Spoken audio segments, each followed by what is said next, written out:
Hello students, অনেক ছাত্রছাত্রী ভাবছে যে কিভাবে ইংলিশে 3টি রাইটিং স্কিল লিখে আসতে পারবো। তাদের দুশ্চিন্তা দূর করার জন্য আমি নিয়ে চলে এসেছি এক সুন্দর সাজেশন, যেটা উপর নির্ভর করলে অবশ্যই 30-এ 30 পাওয়ার সম্ভাবনা থাকবে। আমি কোনো কমন দিনই এখানে বোঝাতে চেয়েছি, প্রত্যেকটা রাইটিং স্কিলের ফরম্যাট দিয়েছি, যাতে প্রত্যেক ছাত্রছাত্রী এই ফরম্যাটটাকে লিখে কমপক্ষে প্রত্যেকটি রাইটিং স্কিলে 8 থেকে 9 করে পাবে। তাই দেখে নিই কী কী আমি এই ফরম্যাটগুলো দিয়েছি। এক এক করে আমি আজ আলোচনা করব। প্রথমে তোমাদের দিয়েছি অ্যাক্সিডেন্ট রিপোর্ট রাইটিং। তো অ্যাক্সিডেন্ট রিপোর্ট রাইটিং কীভাবে লিখতে হয় দেখো। প্রথমেই যে বিষয়টি দেওয়া থাকবে সেই বিষয়টি হেডিং করব। তারপরে ডান সাইডে আমরা বাই দ্য স্টাফ রিপোর্টার লিখে নিজের নাম লিখব। তারপর বাম সাইডে আমরা প্লেস ডেট দেব। তারপরে যেখানে যেটা চাইছে সেখানে সেটা পূরণ করলেই তোমাদের সম্পন্ন হয়ে যাবে। তারপরে যেটা আছে সেটা হলো আনুষ্ঠানিক রিপোর্ট রাইটিং। এটাও ঠিক সেম প্রসেস।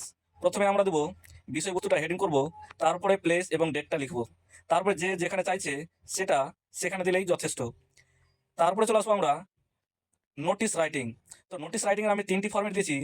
তার প্রথম ফরম্যাটটা দেখো, যদি তোমাদের বিদ্যালয় বা ক্লাবের কোনো নোটিশ দেয় তাহলে সেই বিদ্যালয় বা ক্লাবের নামটি প্রথমে লিখবো, তারপরে নোটিশ কথাটা লিখবো, তারপরে বাম সাইডে লিখবো আমরা রিলিফ নম্বর এবং ডান সাইডে লিখবো আমরা ডেট।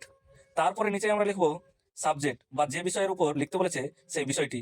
তারপরে হুবহু যেখানে যেটা চাইছে সেটা যদি দিতে পারো তাহলে অবশ্যই 10-এ 10 পাবে। তারপরে আমরা আবার একটি নোটিশ দিয়েছি, যেটা হচ্ছে কোনো কিছু হারিয়ে গেলে সেই উপর একটি নোটিশ লিখেছি। তারপরে আরেকটি দিয়েছি, যেটা কোনো চেক আপ ব্যাপারে যদি আসে তাহলে সেই চেক আপ ব্যাপারে একটি নোটিশের ফরম্যাট দিয়েছি, যাতে তোমাদের 10-এ 10 অবশ্যই। তারপরে আমি দিয়েছি বায়োগ্রাফি রাইটিং, যেটা খুব সহজ সরল ভাষায় লিখেছি।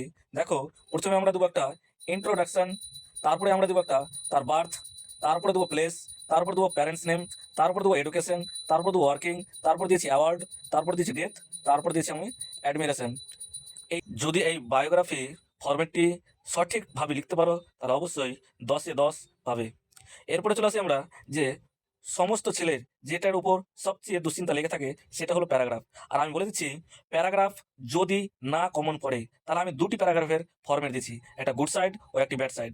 গুড সাইডের যে যদি দেখো যে প্যারাগ্রাফটি ভালো কিছু বোঝাচ্ছে তাহলে গুড সাইডে লিখবে, এবং দেখো আবার গুড সাইডের কিছু ফরম্যাটও দিয়ে রেখেছি যে এই ফরম্যাটে কোন কোন প্যারাগ্রাফগুলো লেখা যাবে।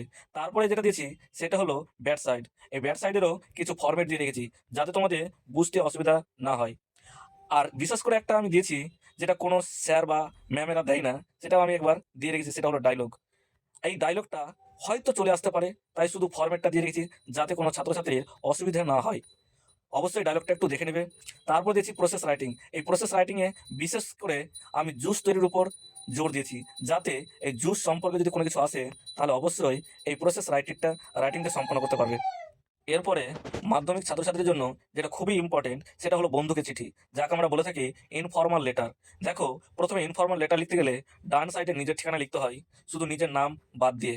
তারপরে লিখতে হয় মাই ডিয়ার ফ্রেন্ড, বা যদি বাবাকে দাও তাহলে মাই ডিয়ার ফাদার, তারপরে তার নামটা লিখে দিবে। এই বডিটা লেখার পর যেখানে বিষয়টা চেয়েছে সেখানে বিষয়টা লিখে সেই ফরম্যাটটা হুবহু নামিয়ে দেবে। তারপরে ডান সাইডে নিজের নাম এবং বাম সাইডে তোমার বন্ধুর ঠিকানা লিখবে বা যাকে পাঠাচ্ছ তার ঠিকানাটা লিখবে। তারপর ফরম্যাট দিয়েছি এডিটোরিয়াল লেটার, চিঠির ফরম্যাট। দেখে নাও সুন্দরভাবে, যেখানে যেটা চাইছে শুধু যদি পুট করতে পারো তাহলে অবশ্যই 10-এ 10 পাবে। তারপর আমি দিয়েছি একটা ফর্মাল লেটার, বা যে কোনো অফিসিয়াল যদি কিছু লিখতে চাও তাহলে অবশ্যই এই ফরম্যাটটা লিখে দিবে। আর যদি কোনো কিছু হারিয়ে যায় তাহলে অফিসে কিভাবে আবেদন করবে সেই আবেদন ফর্মটাও আমি ফরম্যাট বানিয়ে দিয়েছি।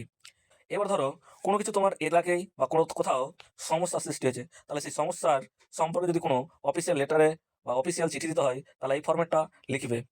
তারপর আমি দিয়েছি স্টোরি রাইটিং ফরম্যাট। আমরা স্টোরি রাইটিংয়ের কোনো ফরম্যাট হয় না, তবুও চেষ্টা করেছি যদি কোনো ছাত্রছাত্রীর উপকৃত হয়। দেখো, প্রথমে আমরা তোমরা নিজে থেকে যে স্টোরিতে হিন্টসগুলো দিবে সেগুলো একটু লিখবে, তারপরে এটাই অ্যাপ্লাই করবে।